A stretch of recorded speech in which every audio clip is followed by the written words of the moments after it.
Yeah, well, and that's when we were just starting out. But no, I mean, it is, especially with news timeliness and there's just, sometimes it's just not, 1 hour a week is just simply not enough. Because there's always, I never, ever get to everything on my list that, even just coming in and doing this radio program for 3 hours, I still don't hit everything on my list. And yeah, sometimes it's because I get distracted with a pygmy owl, a photo that somebody sends me, and I start talking about that. Or Kevin's windbreaker, I can hear him swishing. Swishing, I guess.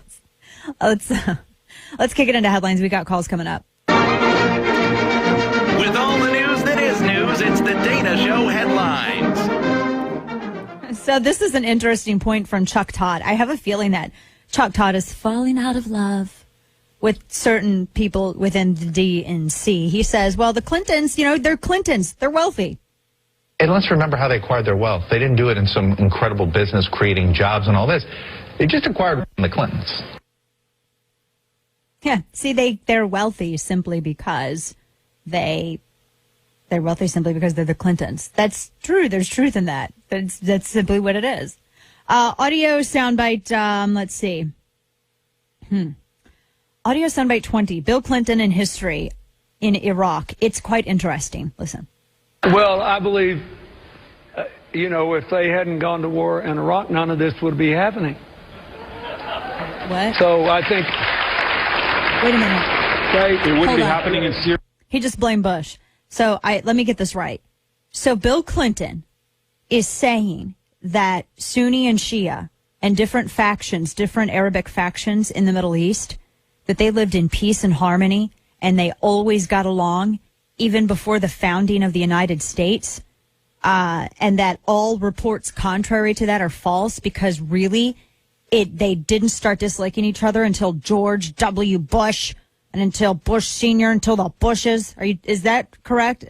Or is he saying that George W. Bush, and I've read stories about, and maybe you've seen this, about time travel, like there was an Australian researcher who was looking at the possibility of time travel, et cetera, maybe closer than we imagine. And maybe, I'm just saying, maybe George W. Bush, Bill Clinton is speculating, has discovered how to time travel and go back in time. And maybe he did that. He went back in time even before the founding of the United States and started, way even before then, and started all of the discord that we are seeing now. You tricky trickster, George W. Bush. Trixie. Is my speculation, am I off on that, Kevin? Because it kind of sounded like he's inferring that he has the power of time travel. It does, and I would love to have that time machine. That'd be great. Yeah. As long as it's not a DeLorean, because as we saw in the movie, DeLoreans they're not great cars. They stall. Yeah, they do stall. They do. Audio soundbite 19. Louis Gohmert offers $1 million to get those lowest learner emails. Kevin, I'm sensing maybe a little side project for us here. Listen.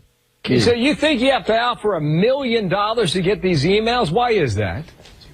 Well, you can do it one of two ways. You can have a Justice Department that's actually involved in justice, and they will use pressure and they'll get it done. Bill, we don't have a Justice Department. We have a Just Us or an Injustice Department. So the only other way is to use the carrots method. And when my friend Bill Flores mentioned this idea, I said, Bill, that's a great idea. Let's do it. I love that. By the way. That's so great.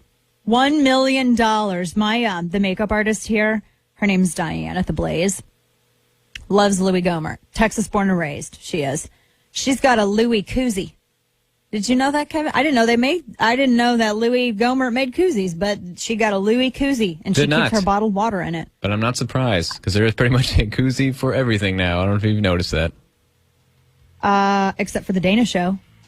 Why do we not have Dana Show koozies? I don't know. Brilliant idea. We need to get that taken care of right away. Coming up, author Ed Klein, his book Blood Feud, the Clintons versus the Obamas. Interesting stuff. We got Florida Man and Open Line Friday. Keep it here.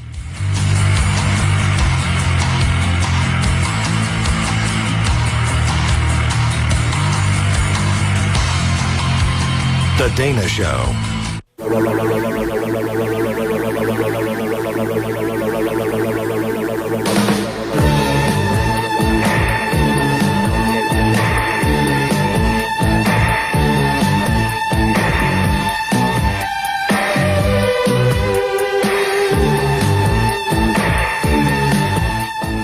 are open now at 866-455-9797. This is The Dana Show.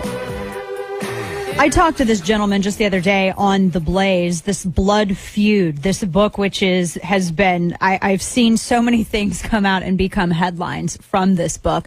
And I have always found the dynamic between the Obamas and the Clintons a fascinating one, because here you have the two most ambitious people in politics fighting against each other for legacies and everything else. Joining me right now, Ed Klein, over his new book, Blood Feud, the Clintons versus the Obamas, is on the phone with me now. Good afternoon, Ed. Good to speak with you again. Good afternoon, Dana. Good to be with you again.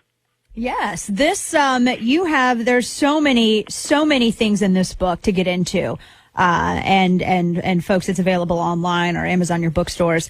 One of the ones that has stuck out that I have seen not so much discussed as fact, but sort of repeated in story over and over again in the media in terms of the influence of Valerie Jarrett. Yes. In this administration.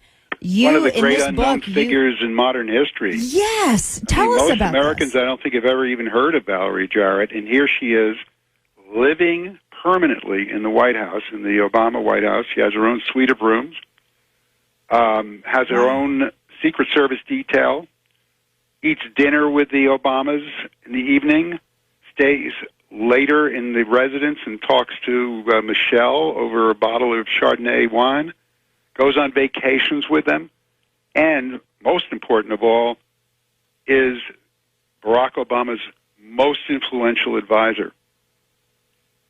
And I heard before that there was even some sort of like tug of war between Valerie Jarrett and Rahm Emanuel. Did that play perhaps well, there's been a tug of war between Valerie Jarrett and every chief of staff that Obama's ever had.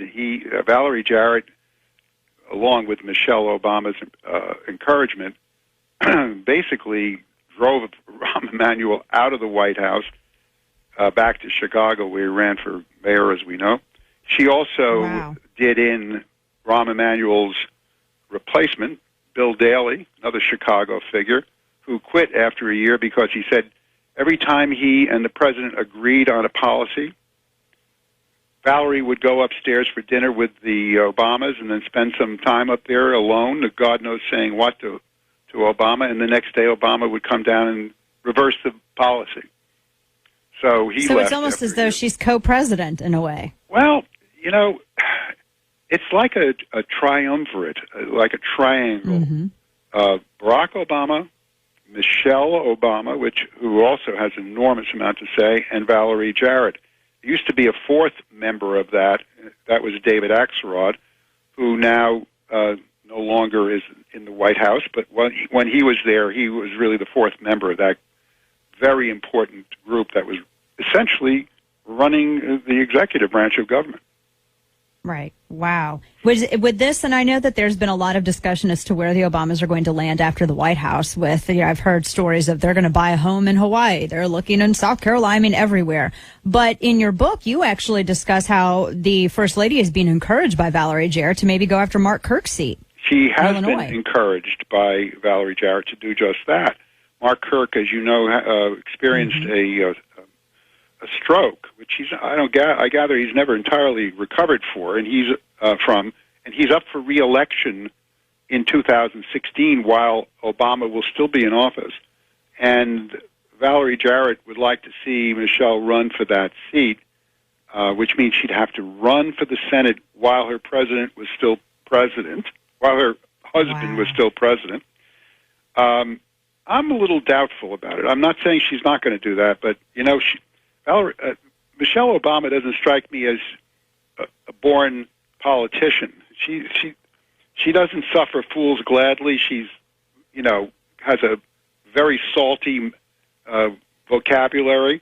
She easily puts people down. She's quick to anger. These are not the characteristics of a good politician. And this is something apparently that has run off Oprah Winfrey, who was a big supporter of the couple and seems to, has really cooled on them, at least even what we saw in 2012. Not only did Oprah not lift a finger for Barack Obama in 2012,